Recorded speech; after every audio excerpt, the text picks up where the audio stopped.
Well, this session started at 2:30. Sorry, it started a little late. We have good lunch. Are you having really good lunch? You know, enjoying food, inshallah. I have one announcement to make. Yeah, already had it. If you come a little early, you could have enjoyed. This is halal food. You know, kosher, very well designed, well cooked, and this is done in a way that you will go to heaven eating this food. Blessed food. Okay. Now, today, again, this is the fourth presenters from George Mason University. I have here Dr. David Beach. He has a PhD from George Mason University, and his specialty in composition, rhetoric, visual rhetoric, writing across the curriculum, linguistic within the context of instructional technology. Linguistic within the context of instructional technology. Dr. Saad will be, Dr. Saad, this gentleman has background linguistic with instructional technology. The project we're talking about, sure. Maybe that will be something who can get you in. That sounds good. He served as the Associate Director of the English Composition Program from 2003 to 2006, helping students and faculty navigate first year and advanced composition. At George Mason University since 1996, Dr. Beach has taught composition, business communication, technical writing, ESL, English as a second language, and literature. Prior to George Mason University, he managed, developed education technology products for the National Geographic Society. That's something that I like, National Geographic. His research involves examining written and visual rhetoric within the context of instruction technology and culture. This gentleman has the linguistic English background and know the technology. So here, I present you Dr. David Beach, and thank you for joining us. Appreciate it. Thank you for having me today. I'm going to start off a little bit in the middle of my presentation because I have someone waiting online who needs to get back to work. One of the things I'm going to show you some of my online courses and talk about how to think about designing an online course. One thing which is very important, especially in my field of composition and rhetoric, is to have constant communication with students. And currently I teach half my classes online and half in a hybrid format. So half of the time in the hybrid, we're meeting face-to-face, half the time we're meeting online. And students will have questions all the time. And instead of being dependent of them to come and talk to me during my office hours, we have something like an instant messaging program. And I just want to give a very quick demonstration here of how I use this as an instructor. Here.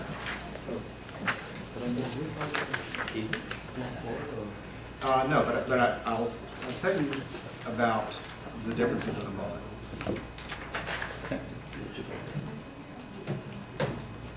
Okay, this one is AOL, America Online Instant Messenger program. And this is a freely available and freely accessible instant messaging program. And what I do is I give students my ID. I have a professional account. I have my own personal account so I can chat with members of my family and things like that.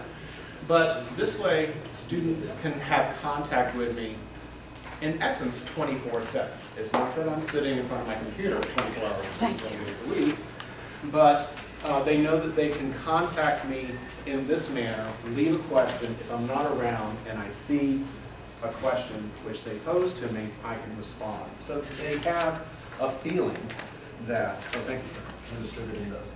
They have this feeling that I'm accessible to them on a frequent basis. And that is something which I have found is very important for students, that they have a feeling that I'm accessible, so that they can ask questions. I have my friend she's typing right now. But do they abuse that accessibility? Because I've done the same thing with my students this year. The only difference was that I specified certain days Mhm. and certain hours when I'm available. Mhm. So during those hours, I'm there. If they need to ask me questions online, but and if they have questions some other times, they can just send me an email. Mhm. But I'm not available like 24/7. Since I do spend a lot of time in front of the computer, and I do have it on, I have the instant messenger on all the time, I say to my students, you know, if you see that I'm online and you have a question, feel free to send me a message. I may not be there all the time, but, and I really emphasize the but, make sure that you contain your message to something which is course related, because it's very easy to start getting involved in conversations, and we all have plenty of work to do. Okay, so Kristen here has asked, how do I add buddies under different categories? And you know, you can have different categories of buddies in instant AOL Instant Messenger here. And so she's asked me a question here, and I can respond to her. You can make different categories, and you can create different categories. And since I'm an English professor, I always make sure that my English is proper when I type. You can create different categories by using the tool function.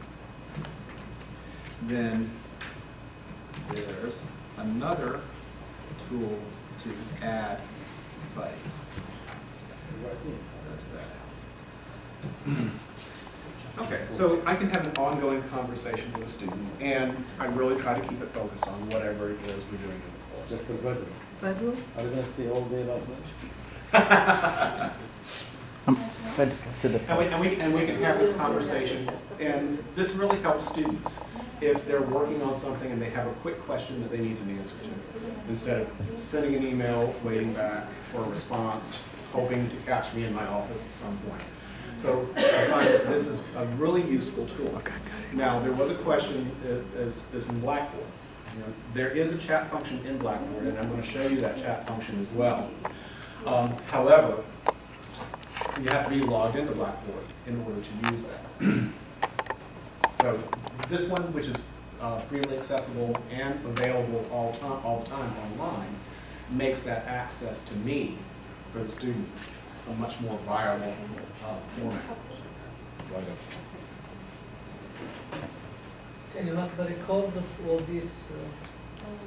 I'm sorry? Can you have the record? You can have a record. Often what I do is if I'm using this for conferencing, because I do have online conferences with students where I'll talk to them about their work for 20 or 30 minutes, I'll copy the transcript and send it to the students so they have a copy of it. I have a copy of it as well. And the feedback that I've gotten from students is that this is really an important thing because they have a record of what we talked about. Whereas if they're sitting with me, you know, they may have a recorder, they have to go back to the recorder, but at least this way they have the transcript. And so they can go back and see the feedback.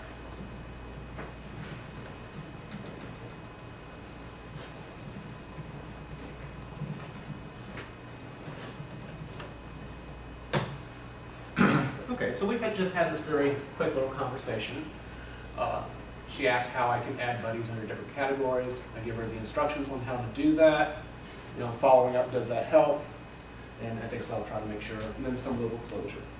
You know, very quick on my part. Student's gotten the information. The student can move on. I can move on to something else. And also you can attach links and That's files right. and Get links and files, and that's one of the nice things about the way that this system has been revised over the past few years. so can all students see that? I mean, No, just the one who's chatting with me at that So time. what if I want to share the information? Maybe some students may ask the same question or something, so they would benefit from. If many students are asking the same question, then what I'll do is I'll post something up within the course itself. And I'm going to show you that in just a second. This handout that Ledru passed around.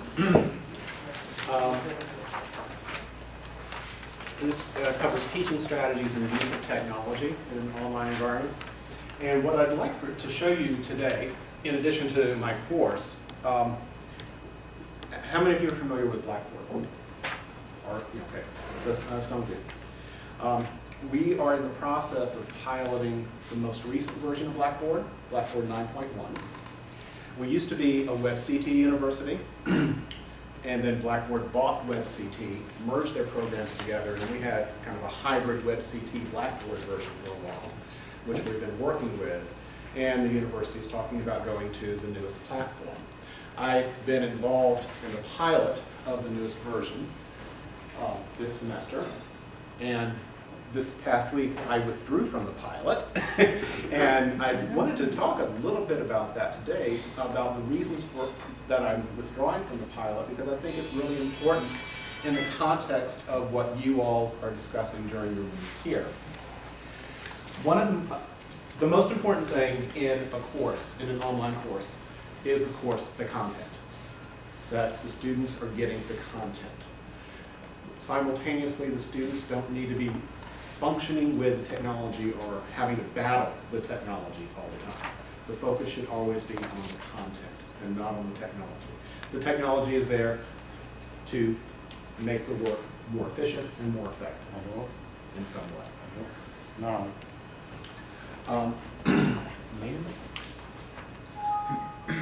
I want to show you, this is the pilot that we started this semester. And what we did is they moved Blackboard within the Mason portal. So students, when they log into the main portal, come to a screen which looks like this. And when you see this, what are some of your reactions to this? Out of information. There's a lot of information. Yeah. Too much small print. Too much information. Too much. Okay. One of the first issues that we had, of course, you know, I'm always one of the first people to try a pilot, to see how it works, to see how effective it can be in an educational environment. And when I first logged in, before the semester started, it's like, where are my courses? I can't find my courses anywhere. And what happened is that this particular window with the pilot courses had been put somewhere way down in here. So I log on and I get something that looks like this. Where are my courses? So this was one of the first things that I had to deal with when I started letting the students know about this. So location is one thing. And as you said, there's so many different things on here. It's a very busy screen. Too many things going on. And one thing which is really funny was in the computer classrooms, when we were trying to load up the courses, there's a Twitter feed in here, you know, what's going on at Mason.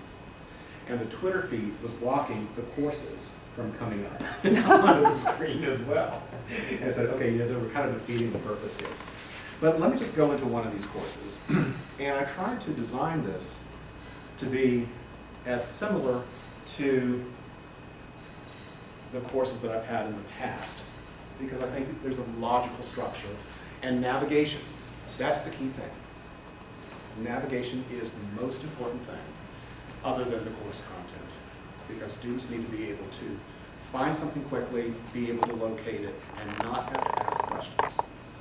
What I found in this pilot in the first 3 weeks of the semester is I was answering questions about navigation and function. And the students were focused more on that than on the content. Let me just give you an overview of the type of course which I typically teach here at Mason. It's called English 302. It's a general education course. It's advanced composition. And we have these broken up in different disciplinary structures. So the one that I'm showing you today is for natural sciences, engineering, and technology. As I always say, it's science writing for science majors, getting them to understand the advanced research and writing issues which they'll need in their upper level courses, but also in their professional life. So as I started developing this course, let me take it out of edit mode so you can see what the students see. Because as we are all instructors, we're always seeing this type of platform from an instructional viewpoint where I can build something, where I can edit something. But it's also important for me to take a look at it from the student's viewpoint, just look at navigation and see how it looks. So, okay, this looks pretty straightforward here. And it comes up on the course content page when I immediately log in. But if we look over here on the sidebar of all the different options that I have, the home page is up there. So like, click on the home page. I click on the home page, and I would get another very busy screen that has a calendar, a to-do list, what's new, my task, announcements. But one thing which is interesting from the instructor viewpoint, because what I do is I'm looking at the student work and evaluating the student work and giving them feedback, is this area down here needs attention, assignment submitted. Now, granted, I can move this up to the top, but this is the default of where it is located.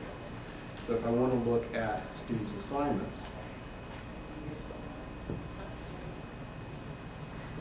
already I've had to go 4 clicks to get the list, 5th click, 6th click, before I even get to the student assignment. Excuse me, sir, the layout itself, did you come up with this, or has someone else done? This is the Blackboard platform, So and this you- is, Yeah. and so this was but from the developers, and it's given to me to develop it for my course. Okay. Whoever is using Blackboard on a New-Jersey university would have something that looks similar. to Well, this. as I said, this is a pilot. I think there are 20 of us who are piloting it this semester. It's not used fully throughout the university right now. I'll show you what's being used fully throughout the university. But what I'm doing here is I'm kind of showing you bad design. And this is one reason why I pulled out of this pilot, because the focus for the first 3 weeks was trying to find things. Trying to find assignments, trying to find discussions, so forth and so on. And it was just too cumbersome for the students. So this is what we're moving to. The interesting thing is this version of Blackboard has quite a few functions that are great for instruction. But if we have to spend time trying to find it, as I said, as I showed you, it took me at least 6 clicks to get to the student's assignment before I could even start evaluating it, which is way too much. It's a waste of my time.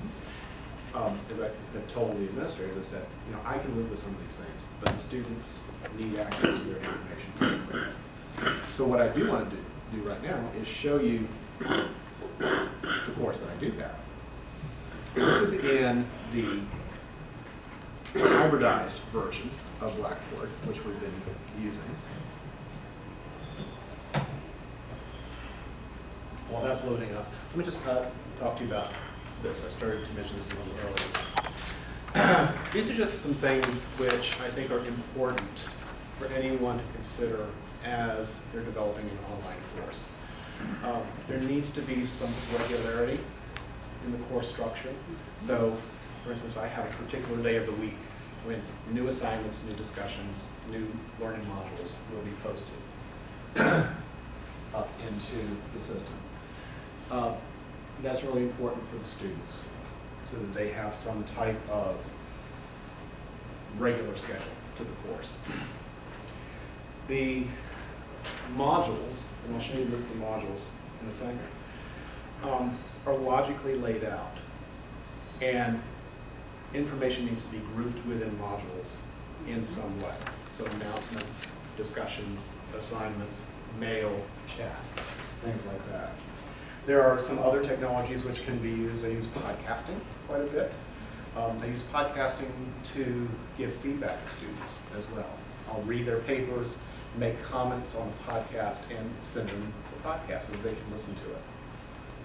I found that to be very effective as well. Let me show you. So, sir, Yes. I have a problem instead of show and tell. Are these choices driven by an embedded kind of theoretical background or framework that you're adapting, or is it a personal choice depending on the instructor? Because personally, if we are looking for an institution-wide implementation of e-learning tools, how does that fit in if we don't have a framework to follow? Okay. I mean, all of this is nice. Mhm. Technology is there. We have zillions of tools to be used. But what governs our choice of such technology? Do we have to have a framework to follow? Or we just like go there in the wild and choose what is the best for our situation? In an ideal world, you think of the pedagogy, you think of the background theory, and find the best product to serve students' intellectual growth. Ideally. What we've been faced with here is a severe budget shortage since we are a state school. And so economics is one thing which is going to drive the decision-making process. I don't agree with this, but this is the reality in which I have to live. And so those of us who are involved in educational technology and instructional technology have been working closely with the information technology unit at the university in order to ensure that whatever product that we have is going to be pedagogically sound, driven by theory, driven by best practices. Then it's up to the individual instructor to use a platform like this as well as he or she can. One issue that we have at this particular university as we're growing rapidly is they want to offer many more online courses. Few of the faculty members have a background in instructional technology or instructional technology theory. So it's incumbent on those of us who do to try to get the message out as much as possible and sit with faculty on how and talk about how to develop a course using good, sound theoretical pedagogy. It doesn't always happen that way. Within the English department, you know, we offer, I think besides management, we offer the most courses, and all students come through English courses twice throughout their 4-year program, or sometimes 3 times within the program. And so there's a big push to offer many courses online. And whereas the university would love for us to offer half of our courses online, we need to bring the teachers up to speed as well. Does the university has offer all e-learning policy? Have Goodluck McDaniel talked to you all yet? Well, they have distance education unit. There are courses are coming up, you know. Not all programs are online, but there are selected programs online. That are being used as models as we move forward offering more. Dr. McDaniel is going to be, He was here in the he was introduction. here, okay, he was here. Overall, policy for copyrights and things and student rights. So I think it should be overall e-learning policy for the university as strategic. Oh, yeah, I agree completely. Yeah, so is it published or not? There may be something published from the distance education department. I have seen some of the documents about what online courses should be as far as being comparable to the traditional courses. But as far as pedagogical development and theoretical development, I haven't seen anything about that. And that's one thing that this university really needs to focus on if there is going to be this push to offer more online courses. In the last 2 years, we've how long you all are here until the 29th? Yeah. 30th? 30th. But 28, we're going to announce 28 will be the last day. Okay. But they will be with us for 29. On the 3rd and 4th of October, 4th mainly, we're having an Innovations in Teaching and Learning Conference here at Mason, When is that? Monday, October the 4th. Oh, yeah. 29th is the So it's last just a few day. days after they leave. 29th is the last day.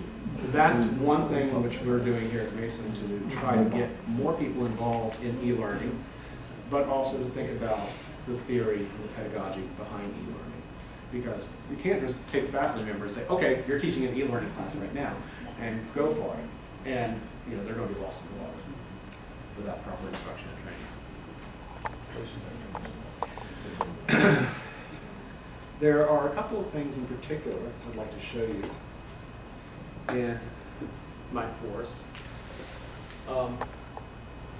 When I open it up, I want the instruction to be scaffolded, but I also want students to have access to information which they're going to be needing on a regular basis.